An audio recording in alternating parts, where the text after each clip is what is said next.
Santiago Ramón y Cajal nació el 1 de mayo de 1852 en Petilla de Aragón, un pequeño enclave navarro rodeado por tierras aragonesas.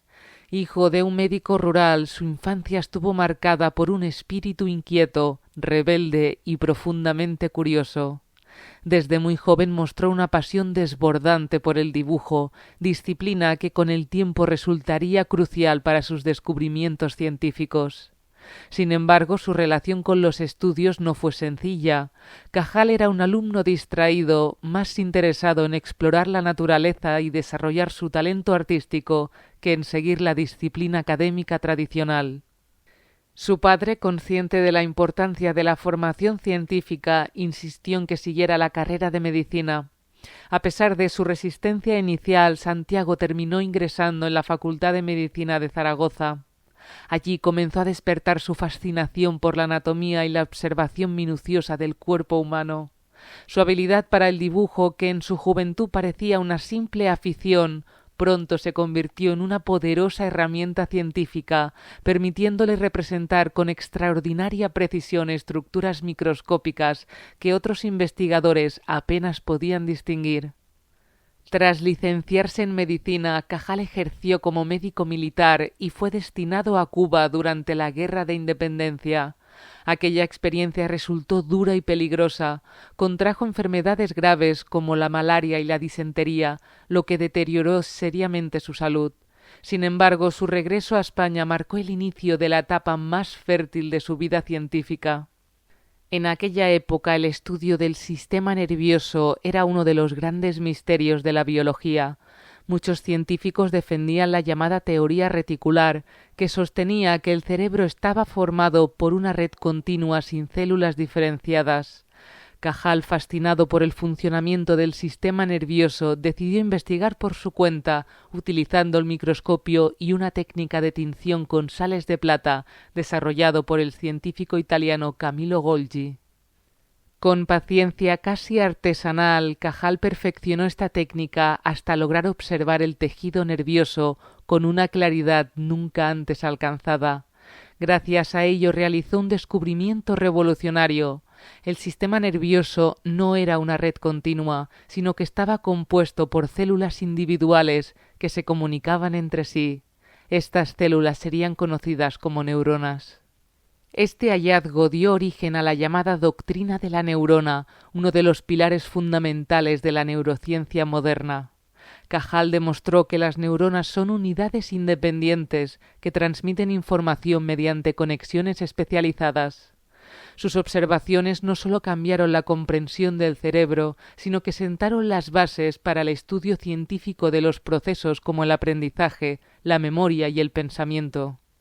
En 1906, Santiago Ramón y Cajal recibió el Premio Nobel de Fisiología, compartido precisamente con Camillo Golgi, cuyo método había permitido sus investigaciones, aunque ambos mantenían teorías opuestas sobre la estructura del sistema nervioso. Este reconocimiento internacional convirtió a Cajal en una de las figuras científicas más importantes de su tiempo y en el primer español en obtener un Nobel en el ámbito científico. Más allá de sus descubrimientos, Cajal destacó también por su extraordinaria capacidad para la divulgación y la enseñanza. Fue un prolífero escritor que combinaba rigor científico con un estilo literario elegante y accesible. Entre sus obras más destacadas se encuentran Textura del sistema nervioso del hombre y de los vertebrados y Recuerdos de mi vida, donde relata su trayectoria personal y científica con un tono cercano y reflexivo. Su pensamiento trascendía la ciencia experimental. Cajal reflexionó sobre la educación, el esfuerzo personal y el progreso intelectual. Defendía la importancia de la constancia y la disciplina, convencido de que el talento sin trabajo carecía de valor. Su famosa frase «todo ser humano puede ser, si se lo propone, escultor de su propio cerebro», resume su visión sobre la capacidad de aprendizaje y transformación del ser humano. Durante su vida, Cajal ocupó numerosos cargos académicos y contribuyó a la modernización de la ciencia en España, impulsó la investigación experimental y formó a toda una generación de científicos que continuaron desarrollando la neurociencia. Su laboratorio en Madrid se convirtió en un centro de referencia internacional. Santiago Ramón y Cajal falleció el 17 de octubre de 1934 en Madrid, dejando un legado científico y cultural inmenso.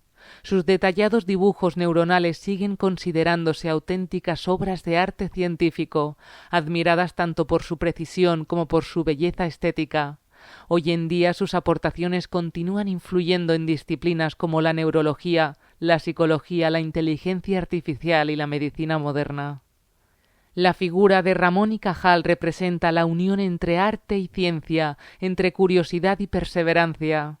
Su vida demuestra que el conocimiento avanza gracias a la observación rigurosa, la imaginación y la pasión por comprender el mundo. Más de un siglo después de sus descubrimientos, su legado permanece vivo, recordándonos que el cerebro humano sigue siendo uno de los territorios más fascinantes por explorar. Margarita Salas Falgueras nació el 30 de noviembre de 1938 en Canero, una pequeña localidad costera de Asturias.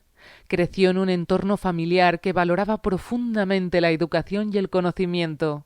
Su padre era médico psiquiatra y su madre maestra, lo que influyó decisivamente en una temprana inclinación hacia el estudio. Desde niña mostró una curiosidad intensa por comprender cómo funcionaban las cosas, una inquietud intelectual que con el tiempo se transformaría en una vocación científica firme y duradera. Una época en la que la presencia de mujeres en la ciencia era aún muy limitada, Margarita Salas decidió estudiar química en la Universidad Complutense de Madrid. Allí descubrió su verdadera pasión, la bioquímica.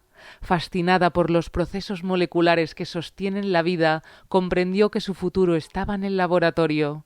Se doctoró en 1963, iniciando así su trayectoria científica, que cambiaría para siempre la biología molecular en España. Poco después de finalizar su doctorado, Margarita Salas y su marido y colaborador científico, Eladio Viñuela, se trasladaron a Estados Unidos para trabajar en el laboratorio de uno de los científicos más influyentes del siglo XX, Severo Ochoa, Premio Nobel de Medicina.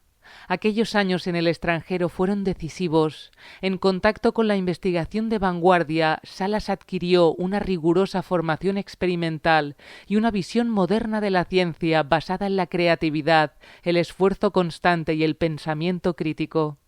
En 1967 regresó a España con un objetivo claro: desarrollar la biología molecular en un país donde esta disciplina apenas comenzaba a dar sus primeros pasos.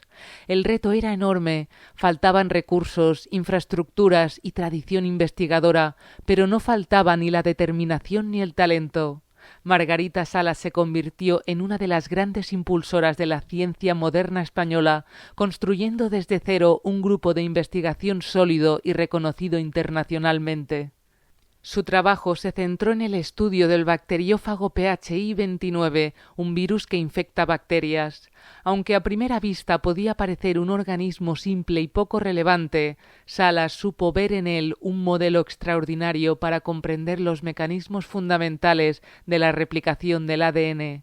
Durante décadas, su equipo desentrañó con precisión cómo este virus copiaba su material genético, aportando conocimientos clave a la biología molecular.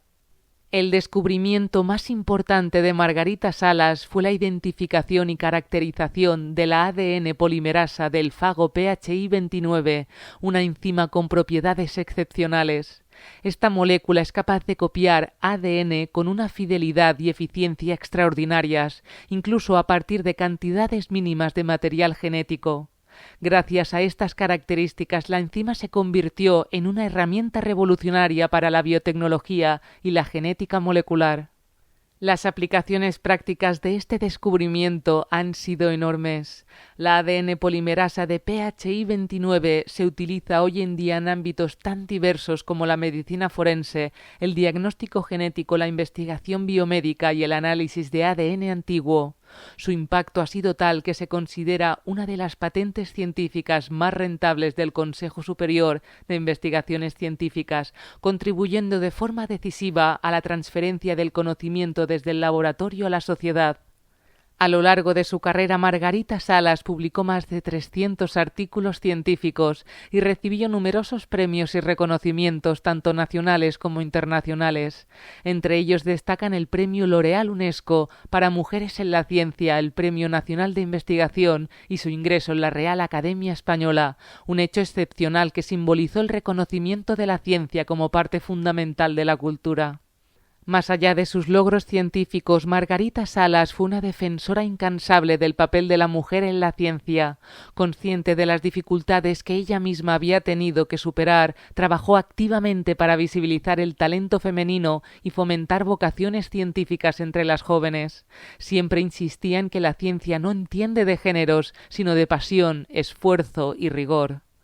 Como maestra y mentora formó a decenas de investigadores que hoy ocupan puestos destacados en universidades y centros de investigación de todo el mundo. Su estilo era exigente pero profundamente humano. Creía en el trabajo bien hecho, en la constancia diaria y en la importancia de aprender tanto de los éxitos como de los errores. Margarita Salas falleció el 7 de noviembre de 2019 en Madrid, dejando tras de sí un legado científico inmenso. Su vida representa el triunfo de la curiosidad y la perseverancia frente a las dificultades y demuestra cómo la investigación básica, incluso aquella que parece alejada de la aplicación inmediata, puede transformar profundamente la sociedad. Hoy su nombre es sinónimo de excelencia científica y de compromiso con el conocimiento. Margarita Salas no solo amplificó el ADN en el laboratorio, amplificó también la presencia de la ciencia en España y abrió caminos para las generaciones futuras. Su historia nos recuerda que comprender la vida a nivel molecular es en el fondo otra forma de celebrar su complejidad y su belleza. Leonardo Torres Quevedo nació el 28 de diciembre de 1852 en Santa Cruz de Iguña, un pequeño pueblo de Cantabria. Desde sus primeros años mostró una inclinación natural hacia las matemáticas y la resolución de problemas, una forma de pensar que lo acompañaría durante toda su vida. A diferencia de otros científicos de su tiempo, Torres Quevedo no se limitó a comprender el mundo tal como era, se empeñó en imaginar cómo podría ser. Se formó como ingeniero de caminos, canales y puertos, una de las disciplinas técnicas más exigentes de la época. Sin embargo, pronto se sintió incómodo con una carrera profesional centrada únicamente en la ingeniería tradicional. Su mente estaba orientada a la invención, a la creación de máquinas nuevas, capaces de realizar tareas que hasta entonces solo podían hacer los seres humanos. A finales del siglo XIX comenzó a desarrollar una serie de ideas revolucionarias relacionadas con la automatización y el control de las máquinas. En una época dominada por mecanismos puramente mecánicos, Torres Quevedo introdujo el concepto de sistemas automáticos capaces de tomar decisiones siguiendo reglas preestablecidas. Sin saberlo, estaba sentando las bases de lo que hoy conocemos como la informática y la inteligencia artificial. Uno de los inventos más sorprendentes fue el telequino, presentado en 1906. Se trataba de un sistema de control remoto que permitía dirigir a distancia un vehículo mediante señales eléctricas.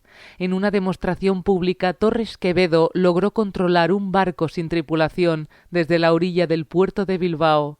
Aquel experimento fue un hito histórico. Era la primera vez que una máquina obedecía órdenes transmitidas a distancia, sin intervención humana directa.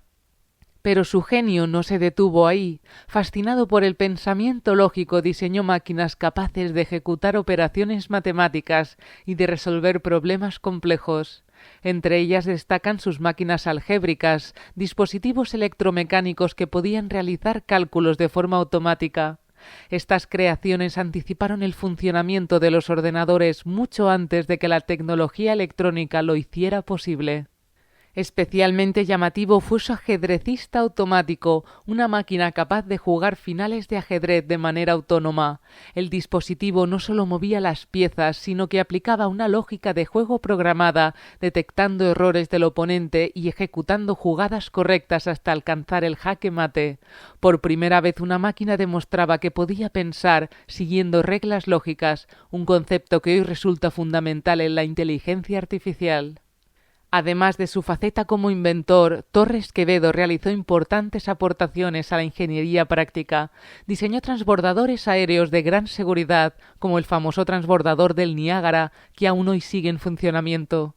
Su enfoque combinaba rigor matemático y sentido práctico, logrando soluciones innovadoras y extraordinariamente fiables. A pesar de la magnitud de sus aportaciones, Leonardo Torres Quevedo fue una persona discreta, alejada del protagonismo. Trabajó durante años en relativo silencio, más interesado en resolver problemas que en recibir reconocimiento. Sin embargo, su prestigio traspasó fronteras, fue miembro de academias científicas internacionales y sus trabajos fueron estudiados y admirados por ingenieros e inventores de todo el mundo. Torres Quevedo defendía una visión de la ciencia al servicio del progreso humano. Creía que las máquinas no debían sustituir al ser humano, sino liberarlo de tareas repetitivas y peligrosas, permitiéndole dedicar su talento a actividades creativas e intelectuales. Esta idea, formulada a comienzos del siglo XX, resulta sorprendentemente actual. Falleció el 18 de diciembre de 1936 en Madrid, en los primeros meses de la Guerra Civil Española. Su muerte pasó casi desapercibida en un país sumido en el caos y la violencia. Sin embargo, el tiempo ha terminado por situarlo en el lugar que merece, como uno de los grandes pioneros de la tecnología moderna. Hoy, cuando hablamos de automatización, control remoto, algoritmos o inteligencia artificial, estamos recorriendo camino que Leonardo Torres Quevedo comenzó a trazar hace más de un siglo. Su legado nos recuerda que el futuro no surge de la nada, sino de la imaginación, el conocimiento y el valor de quienes se atreven a pensar más allá de su tiempo. Severo Ochoa de Albornoz nació el 24 de septiembre de 1905 en Luarca, una villa minera de Asturias abierta al Cantábrico. Hijo de un abogado y una mujer profundamente interesada por la cultura, su infancia estuvo marcada por la curiosidad intelectual y el contacto temprano con los libros. La muerte prematura de su padre obligó a la familia a trasladarse a Málaga y más tarde a Madrid, una circunstancia difícil que reforzó en Ochoa una temprana madurez y una enorme disciplina personal. Desde muy joven sintió fascinación por la ciencia y en particular por la medicina. Ingresó en la Facultad de Medicina de la Universidad de Madrid, donde destacó como un estudiante brillante. Sin embargo, lo que realmente despertó su vocación no fue la práctica clínica, sino la investigación. Ochoa quería comprender los mecanismos íntimos que gobiernan la vida, aquello que ocurre dentro de las células y que explica cómo los organismos crecen, se adaptan y se reproducen. Durante sus años de formación entró en contacto con figuras clave de la ciencia española como Juan Negrín, quien influyó decisivamente en su orientación hacia la investigación experimental. Tras doctorarse, amplió su formación en distintos laboratorios europeos, donde entró en contacto con la bioquímica más avanzada del momento. Aquellas estancias le permitieron desarrollar una mentalidad científica internacional y rigurosa, basada en el método experimental y la colaboración entre investigadores. La Guerra Española supuso una ruptura traumática para la ciencia en España. Como otros tantos científicos, Severo Ochoa se vio obligado a abandonar el país. Tras un periodo de incertidumbre, se estableció definitivamente en Estados Unidos, donde desarrollaría la parte más importante de su carrera científica. Aunque nunca perdió el vínculo emocional con España, su trabajo se consolidó en el ambiente académico norteamericano. En Estados Unidos, Ochoa se dedicó al estudio de los procesos bioquímicos relacionados con la síntesis de los ácidos nucleidos, las moléculas portadoras de la información genética. En aquellos años el ADN y el ARN eran todavía grandes enigmas. Se sabía que estaban relacionados con la herencia, pero se desconocía cómo funcionaban exactamente.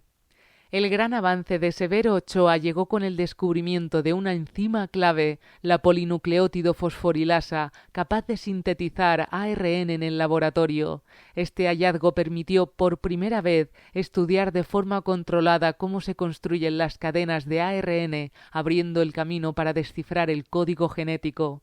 Gracias a este trabajo, los científicos pudieron comenzar a entender cómo la información contenida en los genes se traduce en proteínas.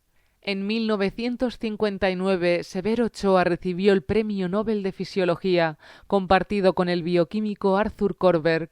El jurado reconocía así sus descubrimientos sobre los mecanismos de síntesis de los ácidos nucleidos, fundamentales para la biología molecular. Ochoa se convirtió en el segundo español en recibir un Nobel científico, consolidando su lugar en la historia de la ciencia. A pesar del prestigio internacional, Ochoa fue siempre una persona humilde y profundamente comprometida con la formación de jóvenes científicos. Como profesor e investigador dirigió numerosos trabajos y creó un ambiente de laboratorio basado en la exigencia, el rigor y la curiosidad.